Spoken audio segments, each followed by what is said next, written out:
focus. I like that feeling at night when I listen to music.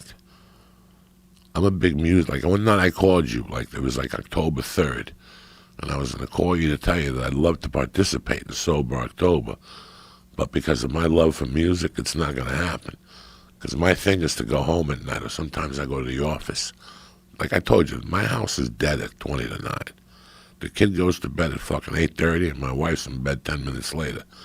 So some nights I don't have a spot, I don't have a podcast. I just go to my office, I bring a notebook on an iPad, and I get stoned, and I put an old album on, and I go down an album road, and I just get fucked up and listen to that music. I love it, Joe Rogan. That's my hobby. And once a week I go to the album store, and I buy a new album, a new vinyl album. Lately I went down that Led Zeppelin 2 road. That's one of the greatest, dirtiest, filthiest albums. And it opens up with a whole lot of love. It's just dirty. And then the Lemon Song. And then Heartbreaker. It's just dirty. Damn. And then I've been listening to fucking Physical Graffiti. I love going into those foxholes late at night, stoned to the gills. Yeah, there's something about that music. They were the first drug culture music in America, right? If you think about it, like Zeppelin and Pink Floyd. The Beatles showed up the clean. Beatles. Then they went to India. They grew long hair, and they came back with those 4 albums. Then there was Rumors of Acid. If you listen to the one, I think it's Revolve, one of those.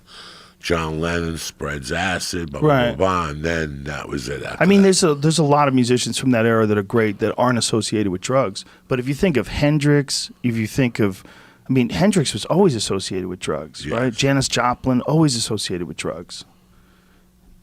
Good or bad, it's very interesting. It's very interesting. The sound is it lasts. Like, it's so relevant. If you listen to some Zeppelin today, it's still so goddamn good.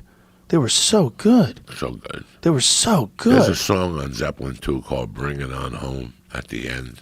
He comes out like with a harmonica slow. Then Jimmy Page kicks in with the guitar. Your heart stops.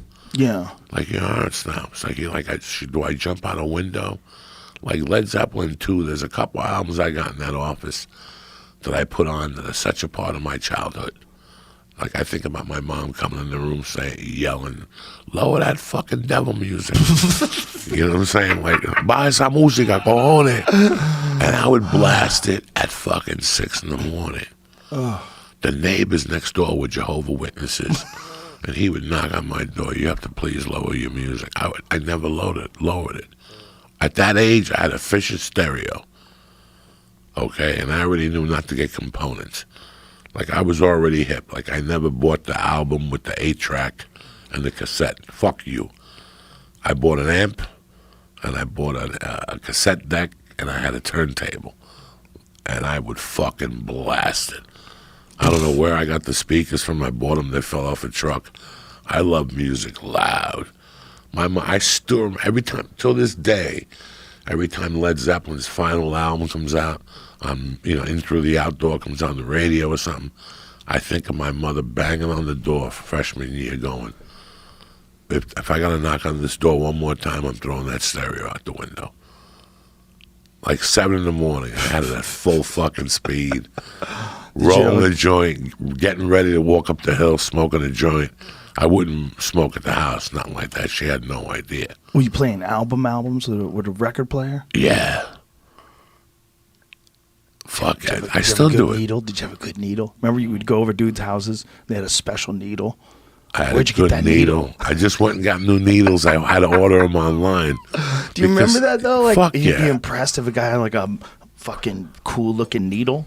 I had a friend that had a reel-to-reel. Jimmy, do you actually remember this? Yeah, I mean, I had a record player at my house, for sure. Wow. You had a reel-to-reel? A friend of mine had a reel-to-reel in high school.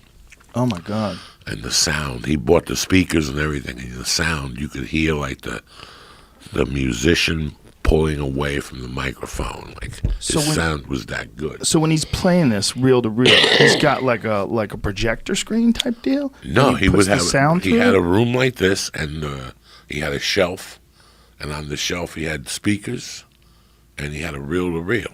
I think I've And seen that. He in would connect forever. it, and it would have 2 or 3 hours of music on it.